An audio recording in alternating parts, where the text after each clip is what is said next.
ಮನುಷ್ಯ ತನ್ನದೇ ಆದ ಯೋಚನೆ ಹಾಗೂ ಪ್ರಯತ್ನಗಳ ಪ್ರಕಾರ ತನ್ನ ಬದುಕು ನಡೆಯುತ್ತಿದೆ ಎಂದು ಅಂದುಕೊಳ್ಳುತ್ತಿರುತ್ತಾನೆ. ಆದರೆ ವಿಧಿ ತನ್ನ ಯೋಜನೆಗೆ ತಕ್ಕಂತೆ ಮನುಷ್ಯನಿಗೆ ಯೋಚನೆಗಳು ಕೊಟ್ಟು ಸದ್ದಿಲ್ಲದೆ ಆಟ ಆಡಿಸುತ್ತಾನೆ. ನಾವು ಎಷ್ಟೇ ಕನಸು ಕಟ್ಟಿಕೊಂಡು ನನಸು ಮಾಡಲು ಹೋದಾಗ ಒಂದೊಂದು ಸಲ ವಿಧಿ ಅಳಿಸುತ್ತೆ. ಇಲ್ಲಿ ನಮ್ಮ ಆಟ ಏನು ನಡೆಯಲ್ಲ, ಎಲ್ಲವೂ ಕೂಡ ವಿಧಿಯ ಆಟ. ಆದರೆ ವಿಧಿಯ ಆಟ ಬಲ್ಲವರು ಯಾರಿದ್ದಾರೆ? ಆದರೂ ನಮ್ಮ ಜೀವನದಲ್ಲಿ ವಿಧಿ ಯಾವತ್ತೂ ಮೋಸ ಮಾಡುವುದಿಲ್ಲ, ಇದು ಖಂಡಿತವಾಗಿಯೂ ಸತ್ಯ. ಆದರೆ ವಿಧಿ ಅಲೆದಾಡಿಸುವ ಜೀವನವಿದು. ಆ ವಿಧಿ ಆಡಿಸಿದಂತೆ ನಾವು ಆಡಬೇಕು. ಆ ವಿಧಿ ಲೀಲೆಯ ಮುಂದೆ ನಮ್ಮದೇನು ನಡೆಯಲ್ಲ.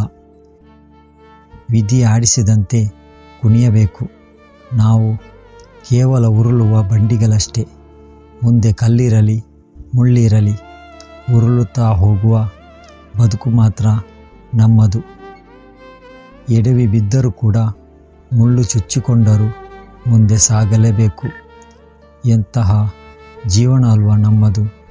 ಎಲ್ಲವೂ ಕೂಡ ಆ ವಿಧಿಯಾಟ, ನಾವು ಆಡುವ ಬೊಂಬೆಗಳಷ್ಟೇ.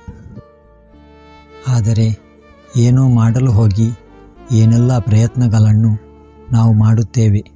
ಗುಣಾಕಾರ ಭಾಗಾಕಾರ ಮಾಡಿ ಯೋಜನೆಗಳನ್ನು ಹಾಕುತ್ತೇವೆ.